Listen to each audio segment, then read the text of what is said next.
Pemakaian kata Pemakaian kata-kata yang benar. Kata merupakan modal dasar dalam menulis. Semakin banyak kosakata yang dikuasai seseorang, semakin banyak pula gagasan yang dikuasainya dan sanggup diungkapkannya. Dalam penggunaan kata, penulis yang menggunakan ragam bahasa Indonesia jurnalistik diperhadapkan pada dua persoalan, yaitu ketepatan dan kesesuaian pilihan kata. Ketepatan mempersoalkan apakah pilihan kata yang dipakai sudah tepat setepatnya, sehingga tidak menimbulkan interpretasi yang berlainan antara penulis dan pembaca. Sedangkan kesesuaian mempersoalkan pemakaian kata yang tidak merusak wacana. Penggunaan alinea.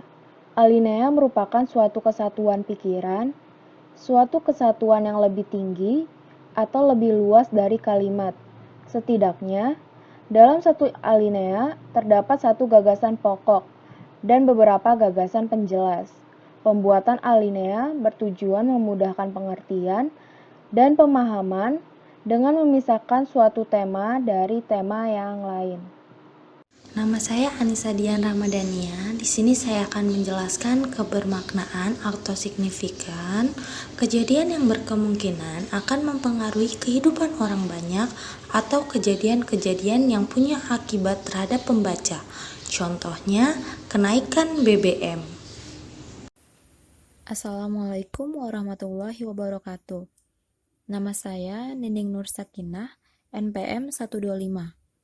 Penggunaan kalimat dalam bahasa jurnalistik menggunakan kalimat efektif.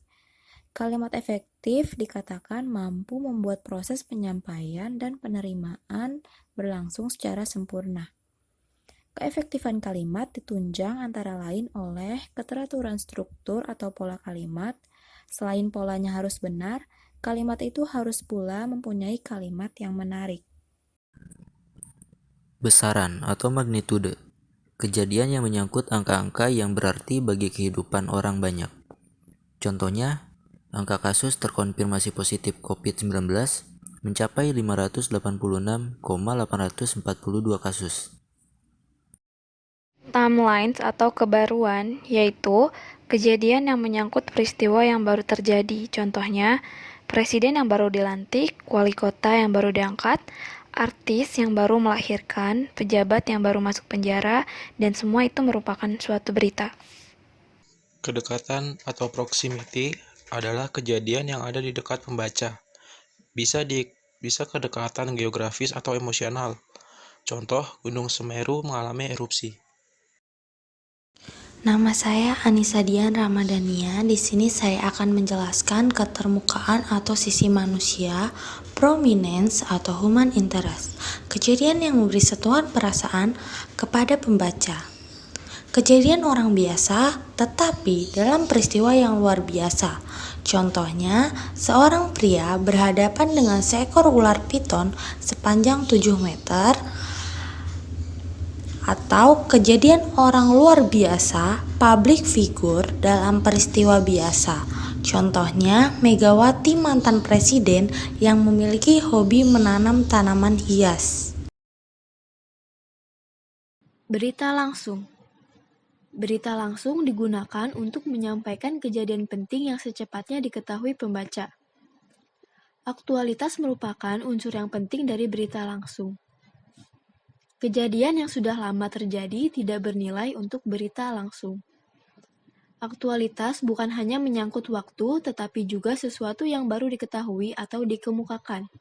Misalnya, cara baru, ide baru, penemuan baru, dan lain-lain.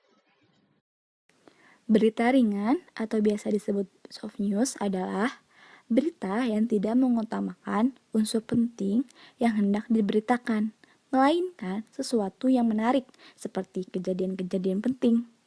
Selanjutnya yaitu berita kisah feature serta laporan mendalam in-depth report. Berita kisah adalah tulisan tentang kejadian yang dapat menyentuh perasaan atau menambah pengetahuan pembaca lewat penjelasan yang rinci, lengkap, serta mendalam. Jadi nilainya pada unsur manusiawi dan dapat menambah pengetahuan pembaca. Bahasa jurnalistik merupakan gaya bahasa yang digunakan wartawan dalam menulis berita. Sebutan lain bahasa jurnalistik adalah bahasa media, bahasa pers, dan bahasa koran, atau dikenal dengan newspaper language. Dengan menggunakan bahasa khas wartawan ini, maka penulisan di media akan jauh terlihat lebih ringkas, padat, mudah dipahami, efektif, serta lebih efisien untuk dibaca. Wartawan dapat meringkas banyak fakta dan memadatkan makna dalam sebuah kata atau kalimat. Jadi, kesimpulannya, dalam bahasa jurnalistik menggunakan bahasa baku sesuai dengan PUEB atau Pedoman Umum Ejaan Bahasa Indonesia. Tetapi, penggunaan bahasa lebih dimaksudkan dalam tujuan komunikatif, di mana penggunaan bahasa bisa tetap dimengerti oleh kalangan intelek rendah sekalipun. Bahasa jurnalistik memiliki ciri-ciri utama antara lain hemat kata, lugas, dan umum. Terima kasih.